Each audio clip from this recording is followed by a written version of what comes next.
Shalom, selamat pagi dan salam sejahtera bagi saudaraku yang dikasihi Tuhan. Dimanapun saudara berada, tetaplah selalu di dalam pengharapan karena kasih Tuhan senantiasa menyertai kita. Amin. Sebelum kita melanjutkan segala aktivitas, marilah kita meluangkan waktu untuk mendengarkan dan merenungkan firman Tuhan. Biarlah Roh Kudus menerangi hati dan pikiran kita, sehingga firman yang kita dengar bekerja dengan leluasa, menuntun, mengarahkan, dan memberi hikmat bagi kita di dalam menjalani kehidupan. Marilah kita mempersiapkan hati, kita berdoa. Terima kasih Tuhan untuk anugerah-Mu yang masih kami terima sampai hari ini. Di pagi yang baik ini, kami bersyukur kepada Tuhan atas segala penyertaan, berkat yang Tuhan berikan bagi kami. Kami mau menjalani hari-hari hidup kami di dalam penyertaan Tuhan. Tuntun dan ajarlah kami di dalam firman-Mu ya Bapa, sehingga kami dimampukan untuk melakukan hal-hal baik di dalam kehidupan ini seperti yang Engkau kehendaki. Kami mau belajar di dalam firman-Mu dan kami akan mendengarkannya.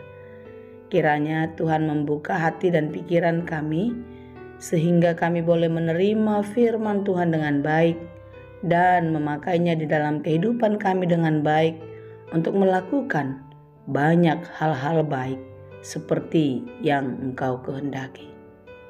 Terima kasih Tuhan. Berfirmanlah Engkau sebab kami telah siap mendengar. Kasih karunia dan damai sejahtera dari Allah Bapa Tuhan kita dan dari anaknya Tuhan Yesus Kristus dan Roh Kudus menyertai saudara sekalian. Amin.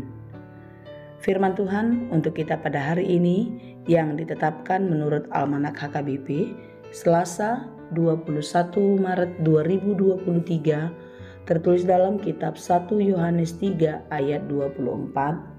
Dalam bahasa Batak dan bahasa Indonesia, demikianlah dikatakan. 1 Yohanes 3 ayat 24. Siradoti patikna, ido namian di bagasan ibana, jala debata di bagasan ibana. Jala sianodo taboto naumian ibana di bagasan hita, siantodi i na nilehon nai tu hita. Barang siapa menuruti segala perintahnya, ia diam di dalam Allah dan Allah di dalam dia. Dan demikianlah kita ketahui bahwa Allah ada di dalam kita, yaitu roh yang telah dikaruniakan kepada kita. Demikianlah pembacaan firman Tuhan. Sejak manusia diciptakan, Tuhan Allah telah memberikan perintah dan larangan kepada manusia untuk dilakukan di dalam kehidupan. Itu boleh kita baca di dalam Kejadian 2 ayat 16. Lalu Tuhan Allah memberi perintah ini kepada manusia, semua pohon dalam taman ini boleh kau makan buahnya dengan bebas. Tetapi pohon pengetahuan tentang yang baik dan yang jahat itu, janganlah kau makan buahnya, sebab pada hari engkau memakannya, pastilah engkau mati. Sebenarnya itulah yang harus kita kerjakan di dalam kehidupan ini, melakukan perintah Tuhan dan menjauhi larangannya. Tetapi sering sekali yang kita perbuat justru sebaliknya. Kita sering melanggar perintah-perintahnya dan melakukan larangannya. Ini semua didorong oleh motivasi di dalam pikiran kita, di dalam keinginan-keinginan kita untuk memenuhi segala hasrat yang ada di dalam hati dan pikiran kita, yang kita anggap hal-hal itu boleh mendatangkan sukacita bagi kita. Ya, memang banyak sekali sukacita yang didatangkan oleh hal-hal yang datang dari dunia ini. Kebahagiaan, berkat-berkat yang datang dari dunia sering sekali kita anggap itu datangnya dari Tuhan. Padahal iblis pun dapat memberikan hal-hal yang menyenangkan hati kita, sanggup melakukan hal-hal yang dapat menyenangkan hati kita. Tetapi ketahuilah saudaraku, segala sesuatu yang kita kerjakan menurut pikiran kita, yang kita dapatkan menurut kehendak dan kekuatan kita menurut dunia ini, itu sementara dan sia-sia, bahkan membawa kita pada kebinasaan. Keinginan kita dan kehendak Tuhan sangatlah bertolak belakang. Keinginan kita adalah membinasakan, tetapi kehendak Tuhan membawa kita pada keselamatan. Di dalam melakukan kehendak Tuhan, berarti di sana kita menunjukkan cinta kasih kepada Tuhan. Padahal sering sekali kita mengatakan mengasihi Tuhan, mencintai Tuhan, padahal di dalam kehidupan kita sering sekali menjauhi perintahnya dan melakukan larangannya. Keinginan manusia dalam bahasa Yunani diambil dari kata epitumia yang berarti keinginan terlarang atau nafsu. Sementara kehendak Allah diambil dari kata telema yang berarti pilihan Tuhan atau isi hati Tuhan. Kedua hal inilah yang mendorong kita untuk melakukannya di dalam kehidupan. Jika keinginan-keinginan yang muncul, yang mendominan di dalam kehidupan kita, maka cenderunglah kita melakukan hal-hal yang tidak dikehendaki oleh Tuhan. Tetapi sebaliknya, ketika kita melakukan kehendak Allah di dalam kehidupan kita, maka dengan sukacita kita melakukan hal-hal yang baik menurut kehendak-Nya. Jika kita mencintai Tuhan, berarti kita harus melakukan perintah-Nya, seperti yang tertulis dalam Yohanes 14 ayat 15. Dan Tuhan pun sangat senang kepada mereka yang melakukan kehendak-Nya di dalam kehidupan.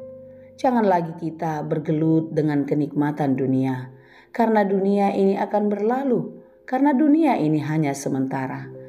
Dalam 1 Yohanes 2 ayat 17 mengatakan, dan dunia ini sedang lenyap dengan keinginannya, tetapi orang yang melakukan kehendak Allah tetap hidup selama-lamanya. Saudaraku, Allah lah sumber kehidupan kita, dan di dalam Allah lah keselamatan kita. Oleh karena itu, marilah kita untuk tekun hidup di dalam kehendak Tuhan, melakukan kehendak Bapa, menjadikan Dia satu-satunya prioritas di dalam kehidupan kita, sehingga kita boleh mendapatkan hal-hal yang menjadi cita-cita bagi semua orang yang percaya. Hanya dengan melakukan kehendak Allah lah kita bisa melihat kemuliaan-Nya. Oleh karena itu saudaraku yang dikasihi Tuhan, agar Allah tetap hidup di dalam kehidupanmu, lakukanlah perintah-Nya. Karena waktu kita di bumi ini tidak lama lagi. Waktu kita singkat saja. Oleh karena itu marilah kita mempergunakannya dengan baik, dengan melakukan hal-hal yang baik menurut kehendak Allah, bukan menurut keinginan-keinginan hati kita. Karena di dalam melakukan kehendak Allah, maka kita beroleh kemuliaan-Nya. Kiranya kita dimampukan. Tuhan Yesus memberkati. Amin. Terima kasih Tuhan untuk firman-Mu yang mengingatkan kami untuk terus hidup di dalam kehendak Tuhan. Tuhan, kami tahu itu bukanlah hal yang mudah di dalam kehidupan kami di dunia ini.